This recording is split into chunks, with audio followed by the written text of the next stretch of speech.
तो जोशीमठ, डोडा समेत कई पहाड़ी इलाकों में दरारों की खबरें भी सामने आई है। इस खबर के बारे में आपको विस्तार से बताते हैं। ऐसी ही दरारें नवी मुंबई में भी देखी जा रही है। इलाके में इंटरनेशनल एयरपोर्ट बनाया जा रहा है, लेकिन उस एयरपोर्ट की वजह से लोगों के घरों में दरारें आने लगी। आखिर ऐसा क्या हुआ कि एक एयरपोर्ट की वजह से लोग परेशान हो रहे हैं? इस रिपोर्ट में समझिए।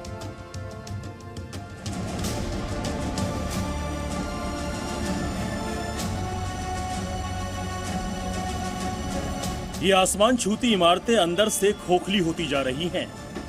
इन इमारतों में मोटी मोटी दरारें साफ देखी जा रही हैं। ऐसी ही तस्वीरें कुछ दिनों पहले जोशीमठ से आई थीं। फिर जम्मू कश्मीर के डोडा में भी दरारें दिखीं, लेकिन इस बार दरारें मुंबई के पास नवी मुंबई के घरों में आई है। ये जो स्थिति है किशोर, क्या पूरी बिल्डिंग के पिलर्स में है या फिर कुछ कुछ पिलर्स में? ये जो क्रैक्स आपको दिखेंगे, आपको सभी कॉलम और बीम पे आपको बड़े बड़े क्रैक दिखेंगे। ये जो क्रैक की थिकनेस है 5 mm, 6 mm, 8 mm तक इतने बड़े बड़े क्रैक्स है। बिल्डिंग बड़े वाले क्रैक्स दिखाई बिल्डिंग पे डेवलप हो रहे। देखिए, एक देख सकते हो आप, ऊपर से देखो, ऊपर से नीचे तक आपको क्रैक दिखेंगे और ऐसे सभी कॉलम और बीम पे क्रैक्स आ चुके हैं। ठीक है, इसके लिए हमने NMMC सिडको में ऑलरेडी कंप्लेंट दे चुके हैं। ठीक है, लेकिन हमारे कंप्लेंट का कोई समाधान आज तक नहीं हुआ है। नवी मुंबई में अंतर्राष्ट्रीय एयरपोर्ट का निर्माण हो रहा है, जिसकी वजह से करीब 1.5 साल से अंतर्राष्ट्रीय एयरपोर्ट बनाने के लिए पहाड़ों को ब्लास्ट कर तोड़ा जा रहा है।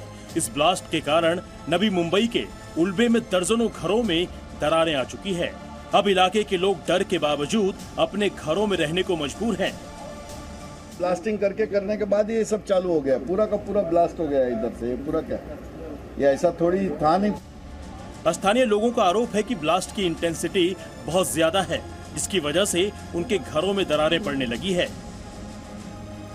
पिछले 6 महीने में तो उससे भी ज्यादा उन्होंने इंटेंसिटी बढ़ाया। ये इंटेंसिटी की वजह से हमारे बिल्डिंग में सभी कॉलम और बीम पे बड़े बड़े क्रैक्स आ चुके हैं। ये तो मैं आपको ऊपर से दिखाया।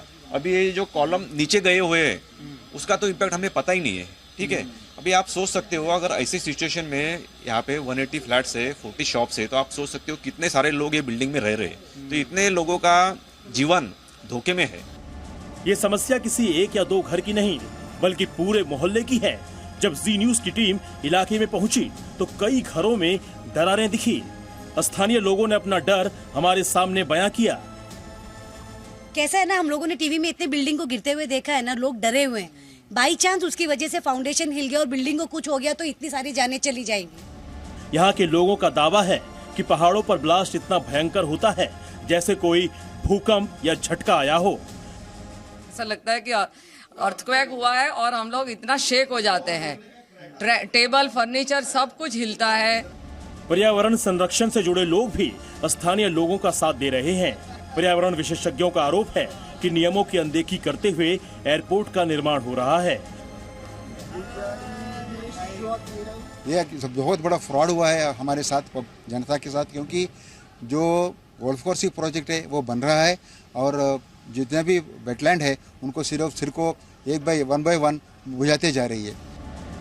आसपास के लोगों ने साफ कहा कि वो एयरपोर्ट का विरोध नहीं कर रहे, लेकिन उनकी कुछ मांगे हैं जिन्हें सुना जाना चाहिए। हम गवर्नमेंट से यही चाहते हैं कि पहली बात तो ब्लास्ट की इंटेंसिटी को कम करें। दूसरा, जितनी भी सोसाइटीज़ यहाँ पर, बिल्डिंग्स यहाँ पर इफेक्ट हुई हैं, जिनको ये तकलीफ हुई है, उन बिल्डिंग्स की स्ट्रक्चरल ऑडिट कराए एक इंडिपेंडेंट बॉडी से। दर्जनों शिकायतों, अधिकारियों से गुहार के बावजूद अभी तक किसी ने इन लोगों की सुध नहीं ली है। उनके घरों में आई दरारों का अभी तक कोई ठोस समाधान नहीं हुआ है।